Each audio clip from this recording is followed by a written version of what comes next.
Napansin mo na ba na may mga taong kapag dumating sa buhay mo, parang sunod-sunod ang problema? Biglang nawawala ang kapayapaan, nasisira ang mga plano, at tila mabigat ang lahat.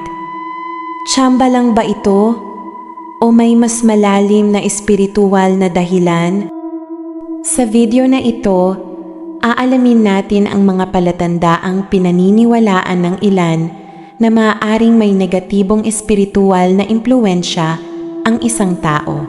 Sa Chess Corner tayo'y magsama-sama, liwanag ng pag-asa'y hatid sa bawat isa. Sa gabay ni Kuya Che, pangarap ay maaabot, pananampalataya at edukasyon ang siyang handog. Sa positibong diwa, pag-ibig ay pamahagi dito sa Chess Corner. Puso'y laging nagkakaisa lagi.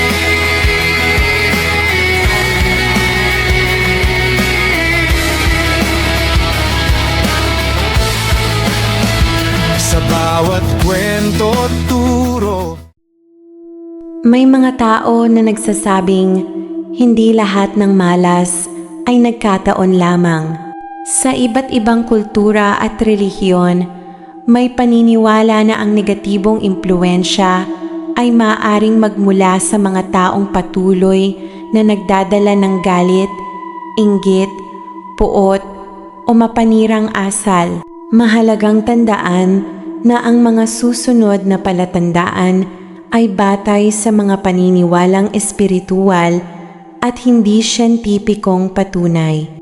Hindi ito dapat gamitin upang husgahan ang sinuman, kundi bilang paalala na maging mapanuri sa ating mga relasyon. Ito ang mga senyales. Una, laging may kaguluhan kapag kasama siya. Napapansin mo bang halos bawat pag-uusap ay nauuwi sa away, tampuhan o hindi pagkakaunawaan? Ayon sa ilang paniniwala, ang taong puno ng galit at negatibong emosyon ay maaaring maging sanhi ng pagkalat ng negatibong impluwensya sa paligid. Pangalawa, unti-unti kang nawawala ng kapayapaan. Pagkatapos ninyong mag-usap, pakiramdam mo ay mabigat ang dibdib, pagod ang isip, at nawawala ang iyong motibasyon. Hindi ito automatikong nangangahulugang may espiritu ng malas, ngunit maaari itong senyales ng isang hindi malusog na relasyon o emosyonal na epekto. Pangatlo, laging may inggit sa bawat tagumpay mo. Imbes na matuwa sa iyong tagumpay, tila may lungkot o pagkainis silang ipinapakita. Maraming tradisyon ang naniniwala na ang matinding inggit ay maaaring magbunga ng negatibong impluwensya sa samahan ng tao. Pang-apat, paulit-ulit kang hinihila pababa. Sa tuwing may pangarap ka, lagi nilang sinasabing imposible ito. Ang mga salitang paulit-ulit na nakakapanghina ay maaaring makaapekto sa ating pag-iisip at kumpiyansa. Pang-lima, hindi sila marunong magsisi. Laging kasalanan ng iba, hindi kailanman umaamin, hindi natututo.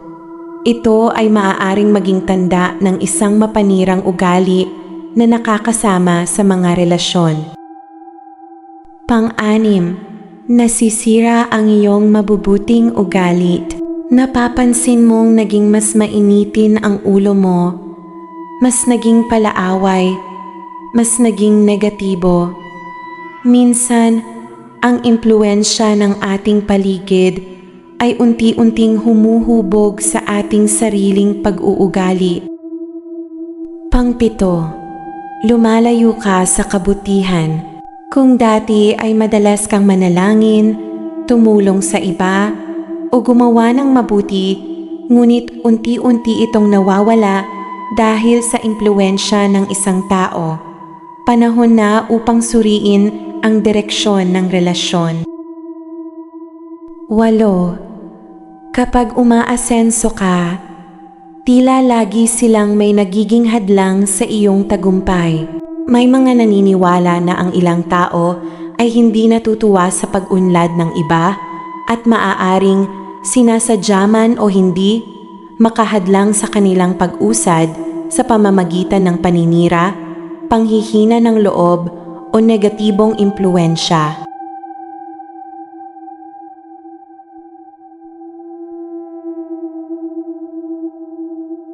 Ang isa sa mga layunin ng mga turo ni Jesus ay ang gisingin ang ating kamalayan, hindi lamang sa ating panloob na pagkatao, kundi pati sa mga tao, sitwasyon at impluwensyang nakapaligid sa atin.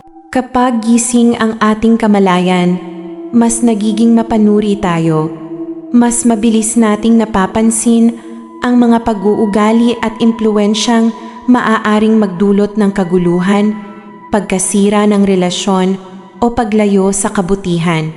Dahil dito, nagkakaroon tayo ng pagkakataong umiwas o gumawa ng mas matalinong desisyon bago pa lumala ang sitwasyon. Ang pinakamabisang panangga laban sa anumang negatibong impluwensya ay hindi takot, kundi ang pamumuhay sa katotohanan, pag-ibig, panalangin at karunungan. Kayo, ano ang inyong pananaw tungkol dito?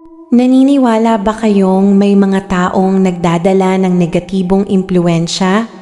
O naniniwala kayong ang lahat ay may natural na paliwanag?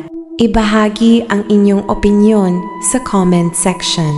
Kung nagustuhan ninyo ang ganitong uri ng content, huwag kalimutang mag-like, subscribe at i-click ang notification bell para sa iba pang mga usaping tungkol sa pananampalataya, kasaysayan at mga misteryong espiritual.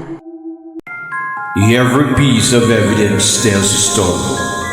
Every fingerprint, every signature, every bullet, every photograph reveals the truth.